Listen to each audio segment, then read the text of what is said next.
Hello YouTube, and today I'm going to be showing you how to make a small double-bladed lightsaber.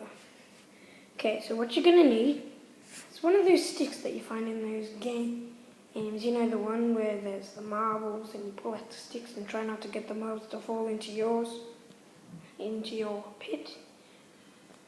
And so you're going to get one of those and two of these Lego pieces. Okay, so once you've got those, you're going to get the stick, and this is probably the most simplest video on how to. Okay, so you're going to do that with one end, so then it ends up like that, and you're going to get the other one, and do that. And make sure it's perfectly centered. Mine isn't perfect, but as long as yours is, that's a good benefit for you. So it's perfectly centered. There you are.